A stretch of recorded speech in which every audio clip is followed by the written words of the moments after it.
안녕하세요, 여러분. MJ입니다.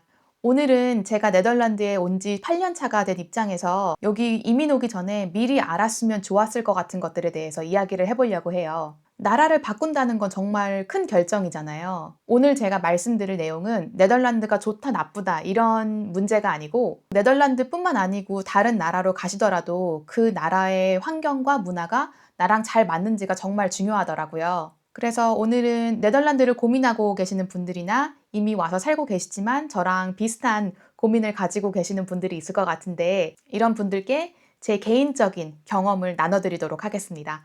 영상을 꼭 끝까지 시청 부탁드려요.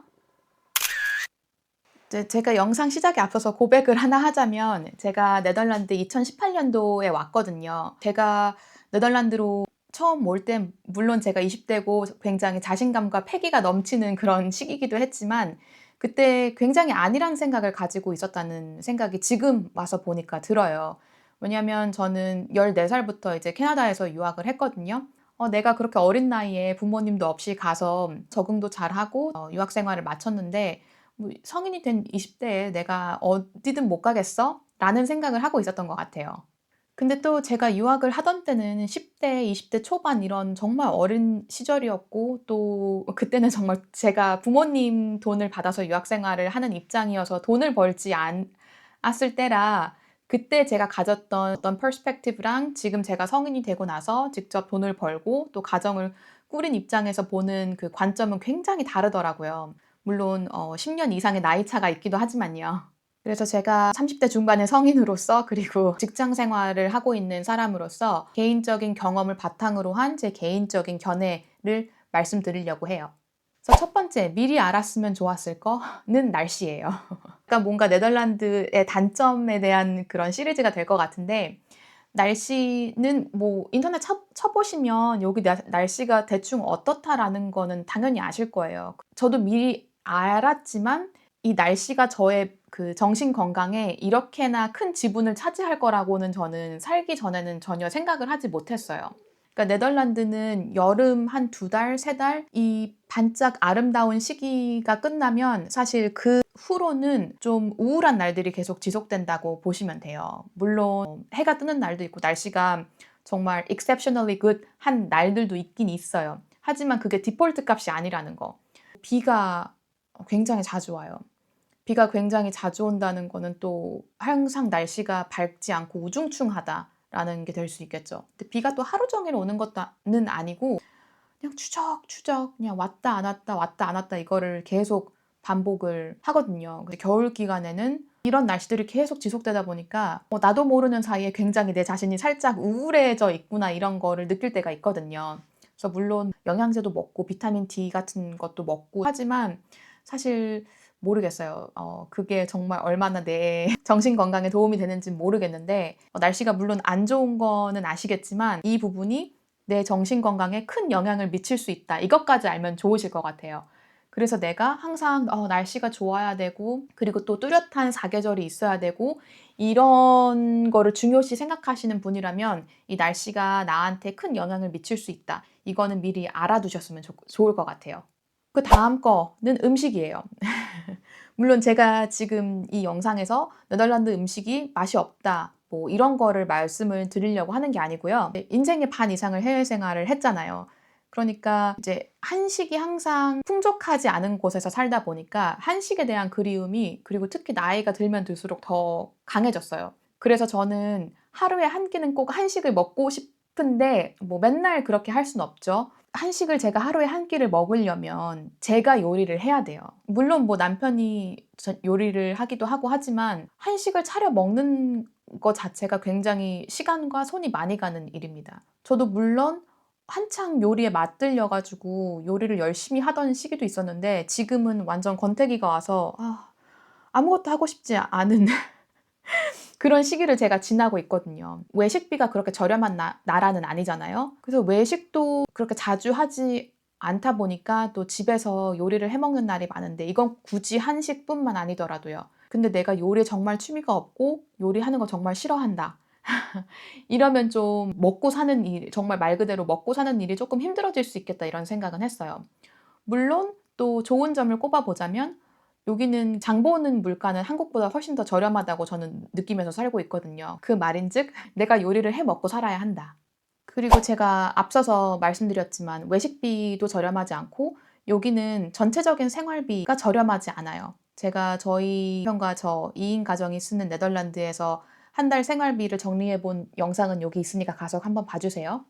또 다른 비싼 건 뭐냐면 서비스가 포함된 인건비가 굉장히 비싸다고 저는 느껴요. 그래서 정말 간단한 예를 들어드리면 미용실도 저는 한국에서 살 때는 뭐 한 달에 한 번 혹은 두 달에 한 번씩은 가서 그래도 머리 커트는 했거든요. 그리고 한 1년에 두 번 정도는 뭐 매직이나 파마 이런 거를 한 것 같아요. 제가 다니는 미용실이 일본 미용실인데 일본 미용실에 가서 커트만 하는 비용이 보통 60유로에서 70유로 그 사이니까 저렴하지 않은 편이죠. 그래서 여기서는 미용실을 한 달에 한 달이 아니고 1년에 한 두 번 정도 가서 머리 커트를 하는 것 같아요. 네. 그게 하나의 단적인 예라면 또 다른 예가 뭐가 있냐. 저희는 이제 하우스에 살잖아요. 사실 이제 관리할 게 조금 더 많은 편이긴 한데 저희가 처음 이사 왔을 때 당연히 뭐 페인트 칠은 저희 집에 있는 모든 페인트 칠은 저랑 남편이랑 둘이 다 한 거예요. 그리고 저희 바닥도 남편이 깐 거고요. 남편이 그걸 3일 걸려서 깔았나 그렇거든요.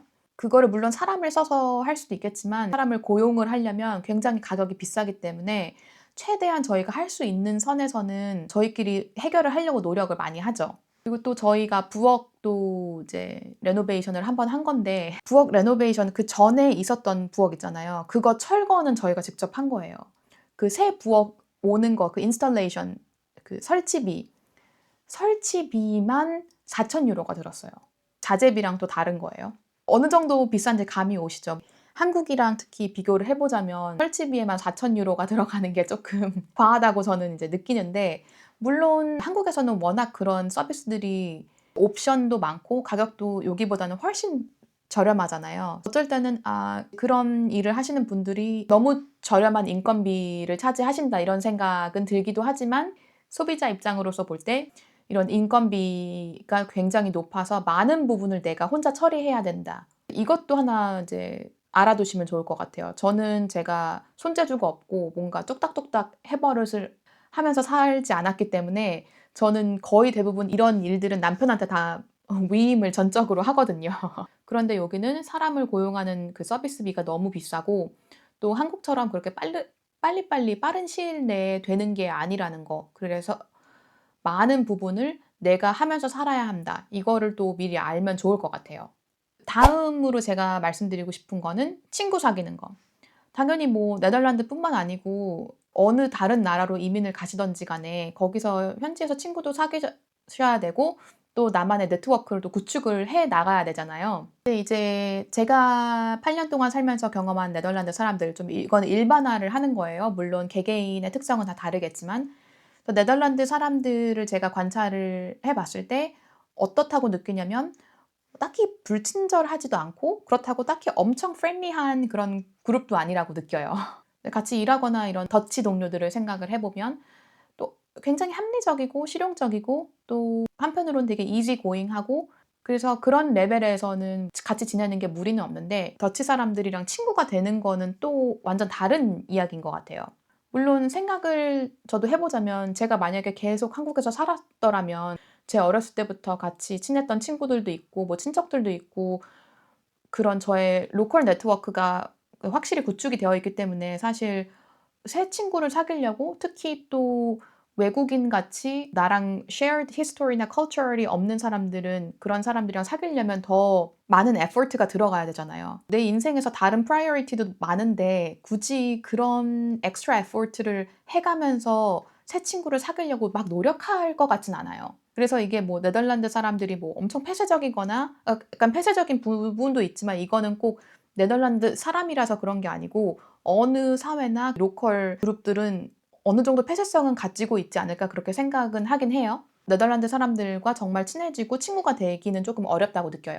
근데 저도 한 8년 차가 됐는데 더치 사람인데 정말 내 친구다라고 부를 수 있는 사람은 한 한두 명 정도 되지 않을까 싶고요. 그렇다고 제가 친구가 없는 건 아니에요. 친구가 많은 편도 아니지만 저랑 보통 친하게 지내고 친구고 제 네트워크 안에 들어와 있는 분들은 뭐 한국 분들이시거나 혹은 다른 나라에서 온 분들이 대부분의 저의 네트워크를 이루고 있죠. 근데 이게 뭐 굳이 제가 이것 때문에 불만이거나 이것 때문에 제가 뭐 외롭다거나 이런 건 전혀 아니거든요.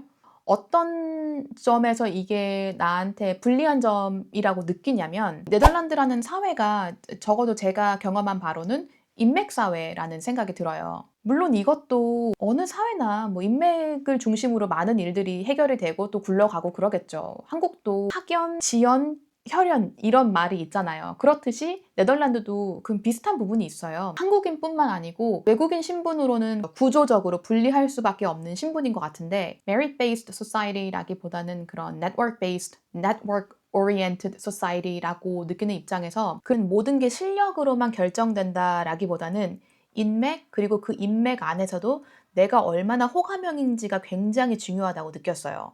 같이 일하기는 편한 사람인지, 뭐 분위기는 해치지 않는 사람인지 이런 것들을 말씀을 드리는 건데 근데 사실 이런 것들은 굉장히 주관적인 지표잖아요. 그래서 제 생각에는 저처럼 문화적으로 많이 다른 사람들은 이런 부분에서 분리할 수도 있겠다라는 생각이 들었어요. 뭐냐면 shared culture, shared context가 없는 이런 상황에서 내 개인적인 매력을 어필을 해야 되는데 이런 common ground가 없는 상태에서 이거를 쌓아 올리려면 그게 2배로 더 힘든 거예요. 제가 더치 입장에서 저를 본다면 아, 이 사람 굉장히 한국적이다. 뭐, 이 사람 되게 아시안틱하다. 이렇게 느낄 수도 있을 것 같긴 해요. 물론 저도 이 사회에 맞추려고 노력은 하고 있고 어느 정도는 그래도 적응은 했다고 느끼지만 그렇다고 제가 지금 이 나이에 제 자신을 완전히 바꿀 수는 없잖아요. 그래서 이런 부분들이 직장 생활에서는 꽤 취약한 부분이 될 수도 있다라고 생각을 했습니다. 특히 네덜란드 문화랑 문화적인 거리가 멀수록 이게 좀 더 크게 적용을 할 수도 있겠다라는 생각도 들었고요. 그리고 또 하나 느낀 점은 네덜란드, 이거는 꼭 직장 생활뿐만 아니고 네덜란드라는 사회가 돌아가는 방식이 한국과는 당연히 많이 다르거든요. 제가 조금 더 쉽게 설명을 드리기 위해서 일반화를 조금 하자면 여기는 컨센서스가 굉장히 중요해서 의사결정이 빠르게 나고 일이 빨리빨리 진행되는 구조는 아니에요. 한국처럼 결정도 빨리 되고 결정이 나면 실행이 착착착착 되는 그런 문화가 아니거든요.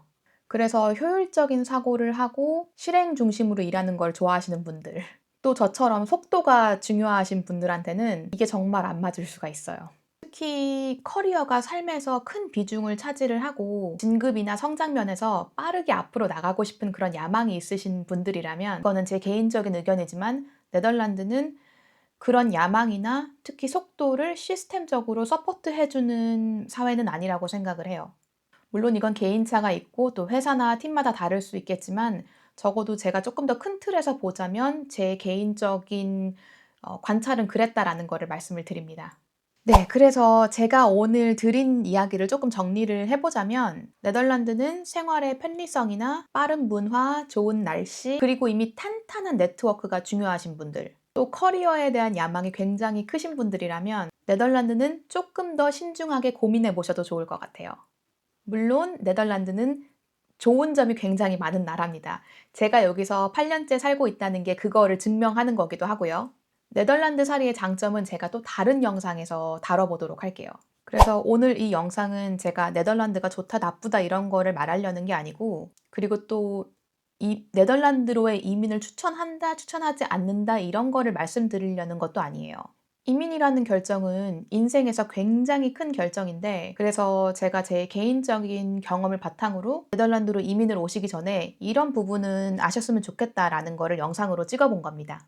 제가 느끼기에는 어떤 나라를 선택을 할 때 그 나라가 좋고 나쁘다기보다는 그 나라가 나랑 얼마나 잘 맞는지가 더 중요하다고 생각을 해요. 또 그걸 알기 위해서는 그 나라에 대해서도 잘 알아야 되지만 또 내 자신을 잘 알고 내가 원하는 삶의 방향이 어떤 건지를 명확하게 알아야 굉장히 좋은 선택을 하실 수 있겠죠.